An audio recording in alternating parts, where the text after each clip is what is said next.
She thought she was being fired for spilling the tea.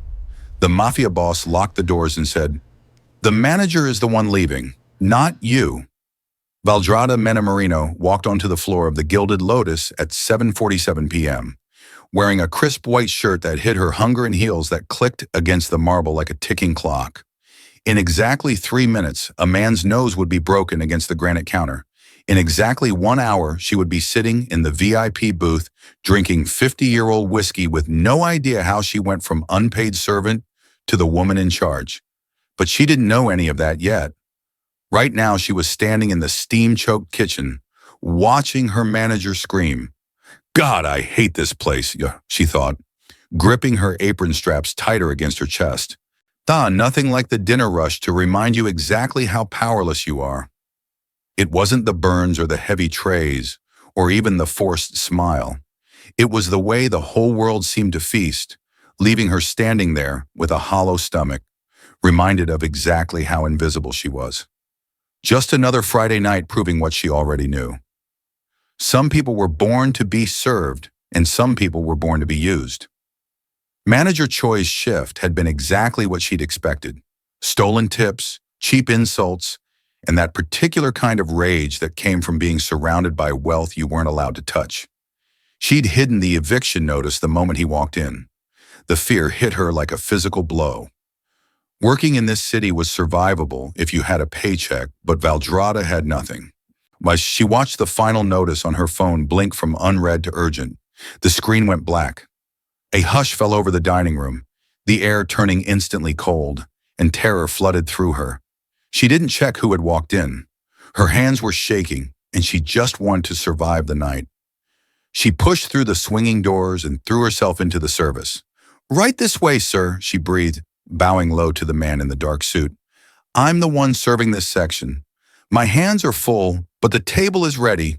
Can I get you some tea? I can't afford to make a mistake." The smell of searing galbi was a specific kind of torture. Valdrada placed the sizzling cast iron plate on table 4, the marinade bubbling, the scent of caramelized garlic and soy filling the air between them. Her stomach gave a violent, cramping twist, or a spasm so sharp she had to lock her knees to keep from flinching. "Enjoy," she said, her voice smooth, professional, utterly detached from the body that was currently digesting itself. She hadn't eaten since yesterday morning, a single slice of toast, because Manager Choi had decided to cut staff meals to reduce overhead. To the patrons of the Gilded Lotus, Valdrada was the picture of high-end service. Her white button-up was starched to a crisp perfection, her black slacks pressed, her apron gleaming. She looked efficient, invisible, and composed. But underneath the starch, her ribs felt like a cage closing in. She retreated to the service station, her hands trembling as she poured a glass of water. She drank it too fast, the cold liquid hitting her empty stomach like a stone. It didn't help. It just made the hollowness feel heavy. She pressed a hand against her abdomen, willing the nausea to pass. 2 days. The notification on her phone burned in her pocket like a brand. Final notice of eviction. She didn't need to look at it again. She had memorized the bold red font, the legal threats, the terrifying finality of the date. She was 2 months behind on rent, drowning in a city that charged you for breathing. Every shift at the Gilded Lotus was supposed to be her lifeline, the tips from the wealthy clientele enough to claw her way back to zero. But math didn't matter when the game was rigged. "Marino," Manager Choi's voice cracked like a whip from the kitchen pass. "Table 7 needs water. Stop daydreaming." Valdrada straightened instantly, the mask of servitude sliding back into place. Choi stood by the expo window, his eyes narrowing as he scanned her. He smelled weakness the way a shark smelled blood. If she showed him she was tired, if she showed him she was hungry, he would find a reason to dock her pay again. He would claim she was low energy or unpleasant to customers. "On it, manager," she said, her tone flat and obedient. She tightened her apron strings, pulling them hard enough to dig into her waist, using the pressure to ground herself. She grabbed the water pitcher, the condensation freezing against her palm. She would survive this shift. She would smile at the people eating Wagyu beef while her head spun. She would survive because the alternative was the street, And Valdrada refused to let the city break her. Not today. Manager Choi didn't just manage the restaurant, he haunted it. He moved through the narrow expo line with a heavy, suffocating presence, his eyes darting from the ticket printer to the sweat on the line cook's brows, looking for a mistake he could exploit. The kitchen was a symphony of chaos, clattering pans, shouting chefs, the hiss of steam, but Choi's voice cut through it all, a nasally drone that made everyone stiffen. He stopped behind a young busboy, gripping the kid's shoulder hard enough to turn his knuckles white. "You dropped a fork," Choi hissed, leaning in close. "Do it again, and I dock your tips for the week. You think I can't replace you in an hour? There is a line of people outside begging for this job." The boy scrambled away, terrified, and Choi's gaze pivoted, locking onto Valdrada. She felt the weight of his attention immediately. It was physical, slimy, like stepping into a cobweb. She kept her eyes on the POS system, punching in an order for table 9, praying he would keep walking. He didn't. He sidled up to her, invading her personal space until she could smell the stale coffee and cigarettes on his breath.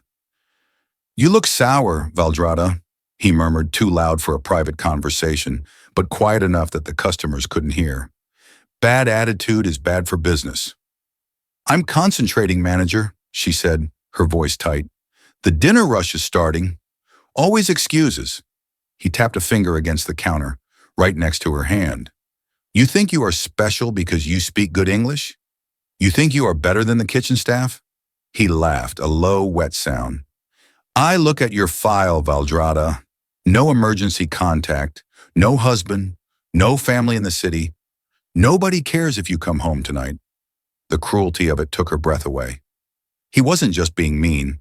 He was reminding her of the leverage he held. He targeted the others for their immigration status, but he targeted her for her isolation. He knew she was alone in the world, and to a man like Choi, solitude was a scent of blood. "I do my job, Choi," she said, the honorific falling from her lips like ash. "I just want my pay. It's been 3 weeks since the last partial check." His expression hardened instantly, the mock friendliness evaporating into a sneer. "You get paid when I say cash flow is good. You complain, you get nothing. You think the labor board cares about a waitress with no money for a lawyer?" He leaned in closer, his voice dropping to a venomous whisper. "You are lucky I let you work here. You have no one protecting you. Remember that." He pushed off the counter, satisfied with the fear he saw flickering in her eyes. "Now get back to work. If I see you standing still again, I charge you rent for the floor space." Valdrada watched him walk away, her fingernails digging into her palms so hard they nearly drew blood. He was right. She was alone. But as she watched his retreating back, the fear in her chest began to curdle into something hotter, something dangerous. She wasn't just hungry anymore. She was starving for a fight. The noise of the dinner rush didn't fade gradually. It was severed, instant and absolute. 1 second, the Gilded Lotus was a cacophony of clinking silverware and laughter. The next, it was a vacuum. Valdrada looked up from the service station, a pitcher of water hovering over a glass. The man walking through the double doors didn't look like a customer. He looked like a verdict. He was flanked by 2 men who occupied space with the heavy, dense gravity of violence, but they were irrelevant. It was the man in the center who sucked the air out of the room. Hyol-oh wore a suit that cost more than Valdrada would earn in a decade, the fabric dark and swallowing the ambient light. His face was a mask of bored, lethal indifference, his eyes scanning the room not for a table, but for flaws. He moved with a terrifying economy of motion, unhurried, as if he owned the seconds ticking by on everyone else's clocks. Beside the expo line, Manager Choi turned a shade of ashy gray Valdrada hadn't thought possible. The tyrant who had just threatened to dock her pay was suddenly vibrating, wiping greasy palms on his trousers, his eyes wide and wet with panic. "Chairman O!" Choi squeaked, his voice cracking in the silence. He rushed forward, nearly tripping over his own feet, a bowing, sweating mess of obsequiousness. We didn't know you were coming. Please, this way. The private booth is..." Huel didn't acknowledge him. He simply walked past Choi as if the manager were a smudge on the window pane, heading straight for the center table. He sat, and the room seemed to tilt toward him. His men took up positions, standing behind him, arms crossed, staring at nothing and everything. Choi scrambled to the table, grabbing a menu, his hands shaking so badly the laminate rattled against the wood. "I will serve you myself, Chairman. I will make sure everything is—" "You smell like fear and stale tobacco," Hyol said. His voice was quiet, a low baritone that carried effortlessly through the silent room. He didn't look up from the table. "Ano, send someone who doesn't shake." Choi froze, humiliated and paralyzed. He looked around wildly, his eyes landing on the other waitstaff, who were shrinking against the walls, terrified to make eye contact with the legend sitting in their dining room. Valdrada stepped forward. She didn't do it to save Choi. She did it because she was a professional, and the chaotic incompetence of the moment offended her dignity more than the danger frightened her. She smoothed her white apron, picked up the silver tea service, and walked into the silence. Her heels clicked a steady rhythmic beat on the marble. While the rest of the room held its breath, Valdrada moved with the precision of a surgeon. She approached the table, bowed exactly 45 degrees, not a servant's cower, but a professional's respect, and placed the porcelain cup before him. "A barley tea, sir," she said. Her voice was steady, clear, betraying nothing of the hunger cramping her stomach or the eviction notice burning in her pocket. Hyol paused. He looked up, his eyes cold and sharp as obsidian. He looked at the sweating manager trembling in the distance, and then at the woman standing like a statue beside him. He saw the cheap fabric of her shirt, the rigid line of her jaw, and the absolute stillness of her hand as she poured the steaming liquid without spilling a single drop. "Leave the pot," he said. Hyolo didn't order from the menu. He simply gestured to the brass grill embedded in the center of the table. "Galbi," he murmured. "Unmarinated." It was a test. Marinated meat hid imperfections. Unmarinated meat required flawless quality and perfect timing to be edible. 1 second too long on the flame, yes, and the texture was ruined. Valdrada returned with the platter, the marbling of the beef stark white against the deep red muscle. She felt Manager Choi's eyes boring into her back from the expo line, a laser of anxiety hoping for a slip, a spill, a tremor. But Valdrada didn't tremble. She entered a trance state, the same dissociation that allowed her to ignore the hunger pains clawing at her stomach like a trapped animal. She laid the meat on the hot iron. The hiss was violent in the silent room. Smoke curled up, carrying the rich, heavy scent of rendering beef fat. It washed over her face, coating her throat, a cruel, savory torture. She forced her mouth to stay dry, her face to remain a mask of service. She turned the meat at the exact moment the crust formed, achieving a golden brown sear without charring the delicate flesh. Turuyol watched her hands. He wasn't looking at the beef. He was watching the discipline in her fingers, the way she anticipated his needs before he voiced them. When his water glass was half empty, she refilled it. When he shifted slightly, she adjusted the vent. She moved like a ghost, present only when needed, invisible when not. "You are starving," Hyol said. It wasn't a question. It was stated with the cold detachment of a medical diagnosis. Valdrada froze for a fraction of a second, her tongs hovering over the grill. She looked him in the eye, a breach of protocol perhaps, but his gaze demanded it. "I am focused, sir." "Discipline overrides instinct," he noted, picking up a piece of perfectly cooked beef with his chopsticks. He ate it slowly, assessing. "Rare. Good." He finished the meal in silence. When he stood, Hana, the room seemed to exhale, the tension releasing slightly. Manager Choi scuttled forward from the shadows, bowing low, a sheen of sweat still coating his upper lip, desperate to claim credit for the survival of the evening. "I hope everything was to your satisfaction, Chairman. I ensure all my staff—" Hyol walked past him as if he were a piece of furniture. He stopped in front of Valdrada. He reached into his suit jacket and withdrew a money clip. He didn't count the bills. He simply peeled off a thick stack of hundreds and dropped them directly onto the table. The sound of the heavy paper hitting the wood was louder than a shout. $1,000. More than her rent. More than the wages Choi had stolen. For the service, Hyoel said, his voice flat. He turned his back on her, signaling the end of the interaction. Win and walked toward the exit. Valdrada stared at the money. It wasn't just a tip. It was a lifeline. It was oxygen. Her heart hammered against her ribs, a mixture of dizzying relief and disbelief flooding her veins. She reached out, her fingers trembling now that the pressure was off, just to touch the cool paper. The tips of Valdrada's fingers grazed the cool, crisp linen of the bills for exactly one heartbeat before a sweaty, manicured hand slammed down on top of them. Manager Choi moved with the speed of a vulture spotting carrion. He snatched the stack of hundreds off the table, crumbling the pristine currency in his fist. "Excellent work, Valdrada," he said, his voice dripping with false praise as he shoved the money deep into his own trouser pocket. "A very generous contribution to the house." Valdrada stood frozen, her hand still extended over the empty space on the table. The sudden absence of the money felt like a physical amputation. The oxygen left her lungs. That was for me," she stammered, her composure fracturing. "He gave it to me." "And you work for the house," Choi countered, turning his back to her to wipe the table, dismissing her existence. "House policy, Valdrada.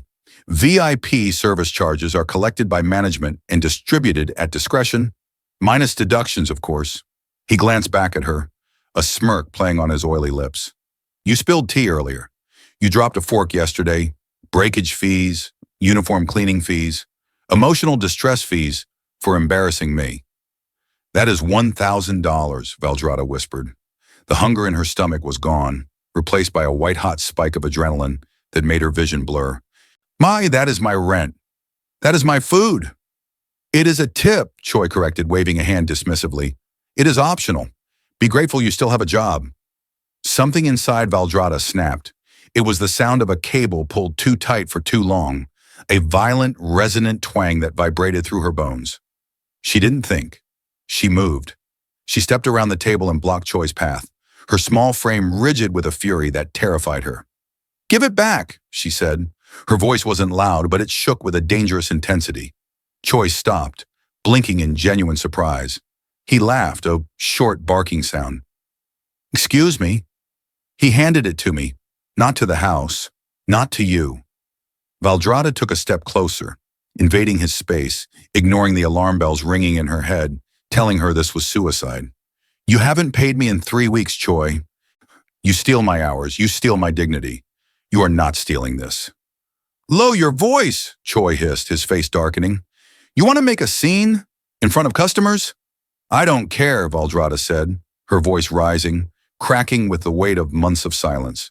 "I don't care about the customers. I don't care about the job. Give me my money." "You are fired," Choi spat, seeing the heads of nearby diners turn. Get out now, you ungrateful." "I'm not leaving until you pay me," she shouted, the veneer of the professional waitress shattering completely. "Thief! You are a thief!" Choi raised a hand, his face twisted in a snarl, ready to shove her, ready to escalate violence to silence the problem. But before his hand could descend, the heavy sound of a chair scraping against the floor echoed through the room like a gunshot. At the front of the restaurant, Yuelo had stopped walking. He turned slowly, not toward the door, but back toward them. Hyoel stopped. He didn't turn around immediately. He simply ceased moving, a statue in a bespoke suit, while the echoes of Valdrada's shout bounced off the vaulted ceiling. The silence that followed was heavy, suffocating, sucking the oxygen out of the room. Slowly, Hyoel pivoted. He didn't look angry. He looked bored, which was infinitely worse. His eyes swept over the frozen diners, the terrified waitstaff, and landed finally on the tableau by the service station. Valdrada, chest heaving, fists clenched, and Choi, hand raised in a suspended act of violence. Hyoel lifted a single finger. "Lock the doors." The command was spoken softly, yet it carried the weight of a gavel strike. His two guards moved with terrifying synchronization. One remained by Hyoel's side, the other strode to the heavy oak double doors. He flipped the deadbolt. The metallic thud echoed like a gunshot. He then pulled the blinds down over the front windows, sealing the restaurant from the street, from the world, from help. Sit, Hyle said to the room at large. The diners, some of whom had half risen from their chairs in alarm, sank back down instantly. No one reached for a phone. No one whispered. The air pressure in the room seemed to drop, ears popping in the sudden vacuum of authority. The Gilded Lotus was no longer a place of commerce. It was a tribunal. Hyle walked back to the table he had just vacated. He sat down, crossing his legs, and adjusted his cufflink. He gestured to the empty space in front of him, in the space where a defendant would stand.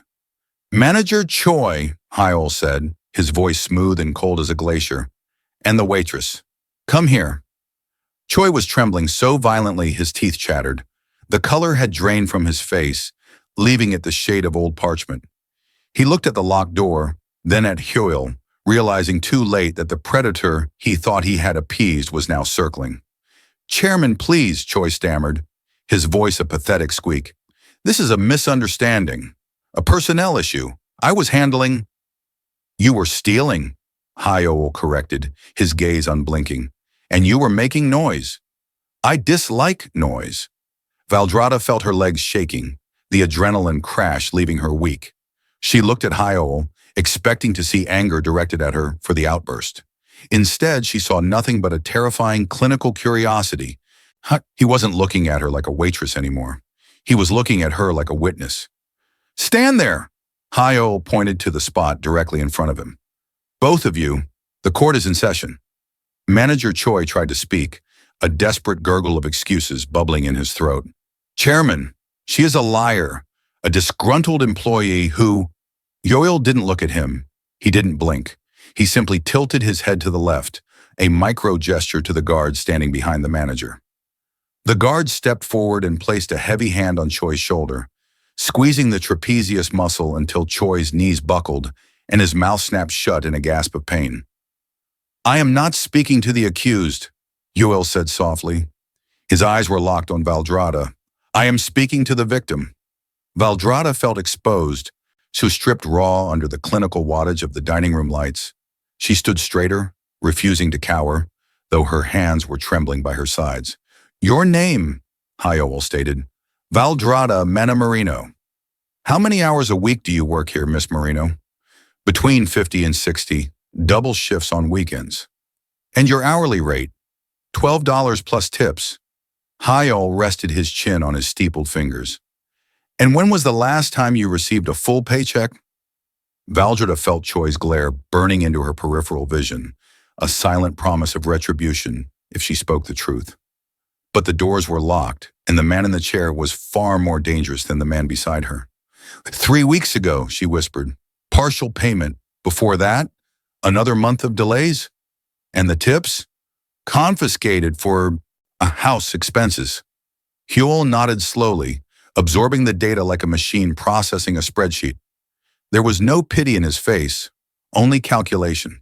He leaned forward, the movement sharp and predatory. "Here is what I do not understand," he said, his voice dropping an octave. "You are competent. You have discipline. You could work anywhere. Why do you stay in a place that starves you?" The question hung in the air, heavy and shameful. It was the question she asked herself every night while staring at the ceiling. "Because I can't leave," she said, her voice cracking. "I have no savings because he doesn't pay me. I can't get another job without a reference, and he threatened to blacklist me. I have no family here, no safety net." She pulled the crumpled eviction notice from her pocket, placing it on the table next to the empty space where the money had been. "If I miss one shift, I'm on the street," she confessed, the admission tasting like bile. "I stay because the devil I know is better than freezing to death." Huel looked at the paper. Then he looked at her hand, still clenched in defiance. For the first time, something flickered behind his eyes. Not sympathy, but recognition. He understood trap things. He understood the logic of survival. "You endured," Huel said quietly, "because you believed endurance would be rewarded."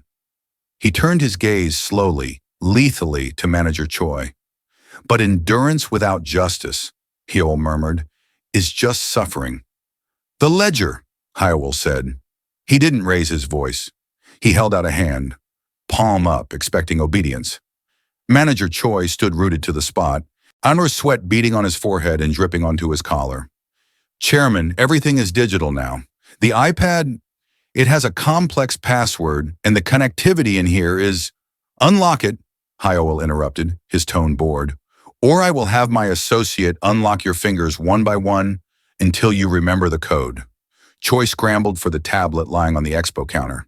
His thumbs fumbled over the screen, tapping in the code with frantic, jerky movements. He handed the device to Hyoel like it was an unpinned grenade. Hyoel placed the tablet on the table. He didn't look at the totals. He went straight to the raw data, the shift logs, the tip distributions, the miscellaneous overhead column that Choi had likely padded for years. The room was silent, save for the hum of the refrigerator and the shallow, ragged breathing of the manager. Valdrada watched Hyoel's eyes scan the lines of data. He read fast, his pupils tracking the flow of money with the precision of a predator tracking a scent. Interesting, Hyoel murmured after a long minute. He turned the tablet around so Choi could see the screen. He pointed a manicured finger at a recurring weekly deduction labeled Operational Consulting Fee. This fee, Hyoel said, $2,000 a week. Who is the consultant? Choi's mouth opened and closed like a fish on a dock. It is for marketing, for brand management, essential for... The routing number, Hyoel cut him off, tapping the screen hard enough to make the glass ring. It goes to a personal account at Worrybank. Your account, Choi. Valdrada felt a cold shock ripple through her. He hadn't just been withholding her pay to save the restaurant money. Or he had been skimming it directly into his own pocket. Hyoel swiped to the next screen. You declare wages paid to staff that they never receive. You claim deductions for breakage that never happened. You confiscate tips. He looked up, his face unreadable. You steal from the girl because she is vulnerable. That is pathetic. He leaned back, the leather of the chair creaking in the silence. But here is your mistake, Hyoel continued, his voice dropping to a whisper that carried more threat than a scream. You reported these deductions as operating costs, which means you lowered the net profit of the Gilded Lotus. Hyoel stood up slowly. He towered over the trembling manager. This building is mine. This business is mine. When you steal from the profit margin, you are not stealing from a waitress, Choi. You are stealing from me. The blood drained from Choi's face so completely he looked like a corpse standing upright. Stealing from an employee was an administrative crime. Stealing from Hyoel O was a death sentence. Hyoel didn't need to shout. Rage was for men who felt their control slipping, and Hyoel O never lost control. He simply stepped forward, closing the distance between himself and the manager until the air between them felt thin, pressurized, unsafe.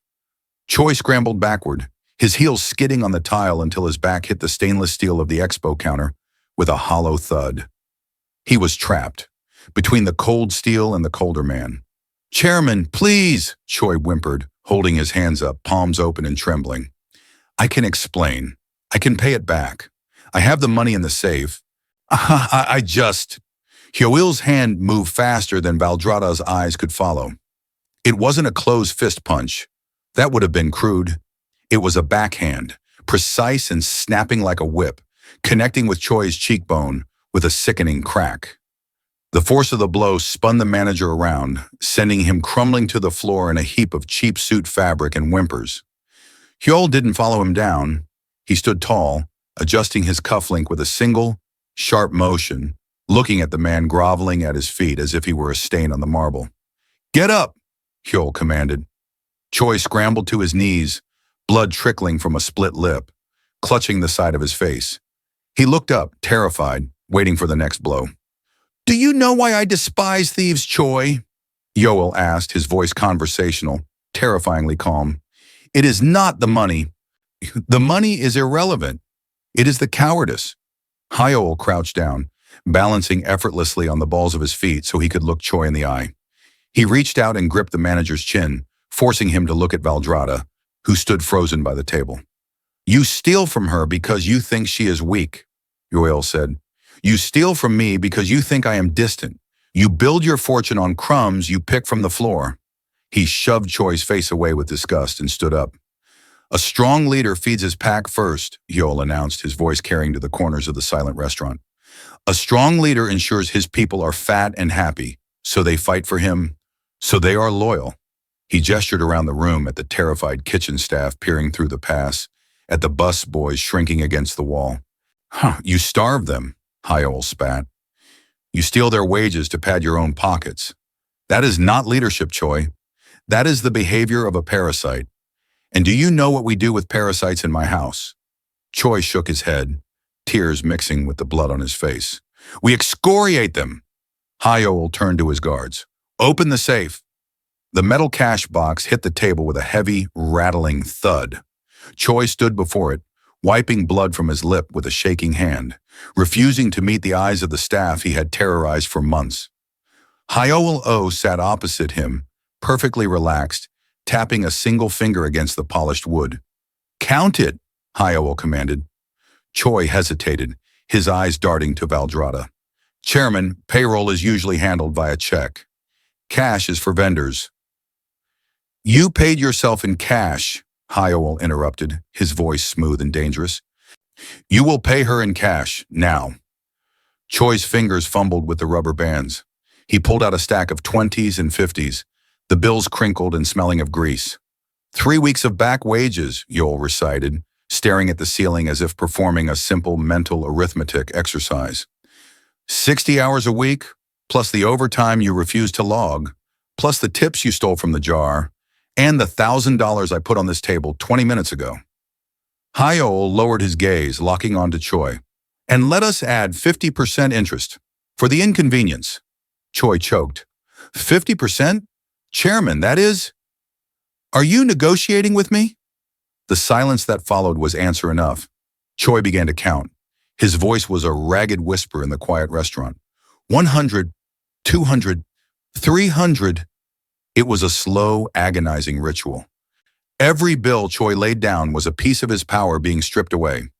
The kitchen staff had crept out from behind the line, watching with wide, disbelief-filled eyes. The busboy Choi had threatened earlier was grinning behind his hand.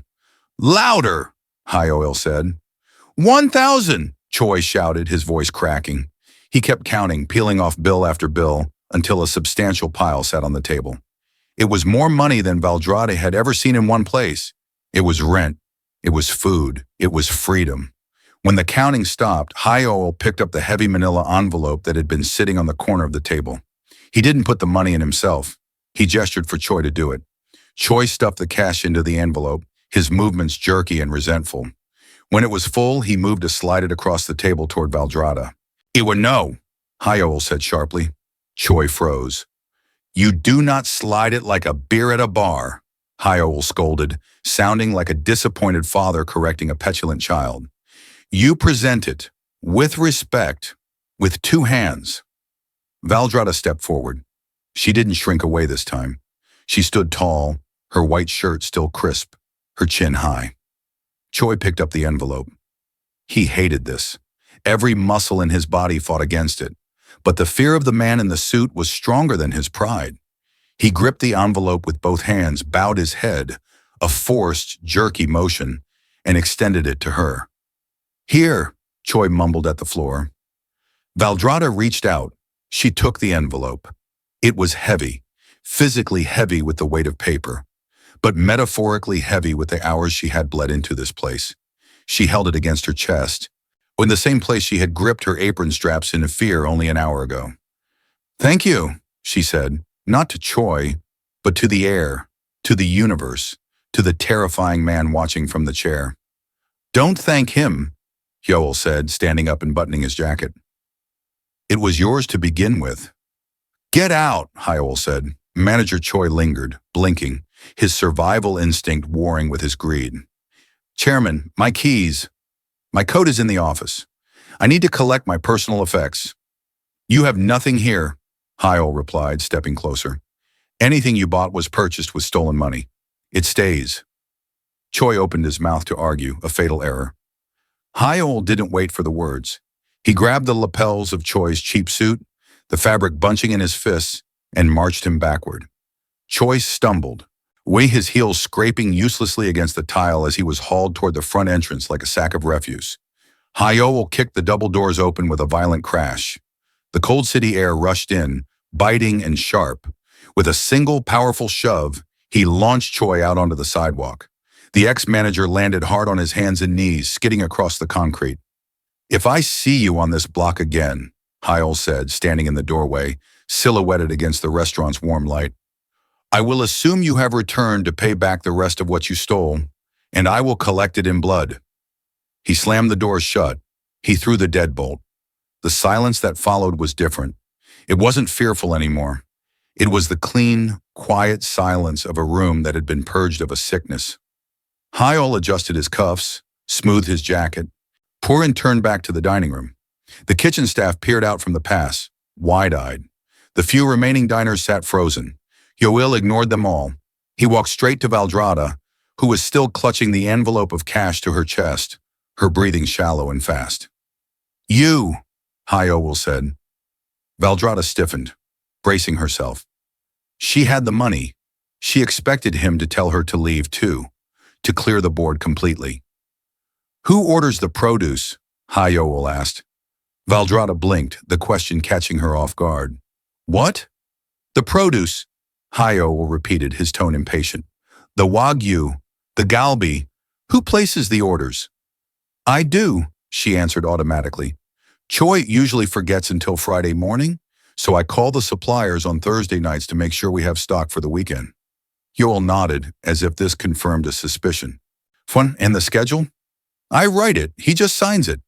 And the till. I balance it every night because he can't do the math." Yoel stopped in front of her.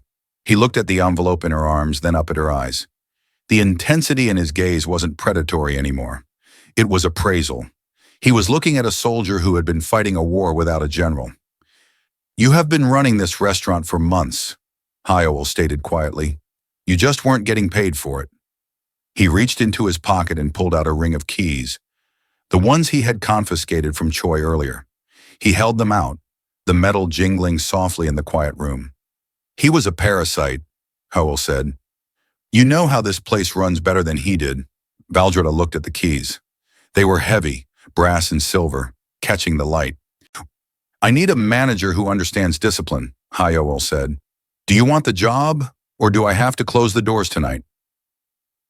1 week later, the rhythm of the Gilded Lotus had changed.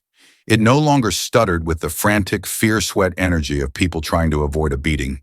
It hummed with the quiet, potent precision of a machine that had finally been oiled. Valdrada Mina Marino stood at the expo pass, checking a plate of seared scallops. She wasn't wearing the white apron. It had been replaced by a charcoal blazer, tailored and sharp, that made her shoulders look broader, her presence undeniable. She picked up a damp cloth and wiped a microscopic smudge of sauce from the rim of the plate. "Service," she called out, her voice clear and calm. Marcus, the bus boy Choi had terrorized, appeared instantly. He wasn't cowering. He stood straight. "Table 6, manager?" "Table 6, Valdrada confirmed. "And tell the gentleman we removed the corkage fee since he waited 10 minutes for his table." "Yes, manager." She watched him walk away, a ghost of a smile touching her lips. The kitchen staff moved differently now. They worked faster, not because they were terrified of being docked pay, but because Valdrada had organized the prep stations herself, streamlining the chaos into logic. The bell above the front door chimed. The air in the room shifted, but this time, it didn't freeze. Hul O walked in. He moved through the dining room with the same ownership as before, but the threat level had dialed down from imminent execution to quiet surveillance. He took his seat at the center table. "Table 1. Valdrada didn't rush. She finished checking the ticket rail, spoke a quiet correction to the sous chef regarding the temperature of the soup, and then walked onto the floor. Her heels clicked against the marble, a steady, authoritative sound. She approached the table, signaling the server to step back. She would handle this herself. "Chairman," she said, inclining her head. Hyoel looked up. He took in the suit, the posture, the way her eyes scanned the room with the vigilance of a hawk rather than the panic of a prey animal. "The numbers for the week look correct," he said. It was the highest praise he was capable of giving. "Food costs are down 4%, Valdrada replied, placing a cup of barley tea before him. Waste was the issue, not volume. Yoel picked up the cup. He didn't drink immediately. He looked at her, really looked at her, at seeing the transformation he had funded with a simple act of enforcement. The desperation was gone, replaced by a steel spine that had always been there, just waiting for the weight of oppression to be lifted. "It suits you," he said. He wasn't talking about the blazer. "Thank you, sir," Valdrada said. "Is there anything else?" "No." Huel took a sip of the tea. "Carry on, manager." He turned his attention to the window, watching the city move outside. Valdrada turned back to the room, to her staff, to the restaurant that was finally, truly running. She caught Hyoel's reflection in the glass as she walked away. A slight, almost imperceptible nod. It was enough. Justice hadn't just been served. It had been plated, garnished, and delivered.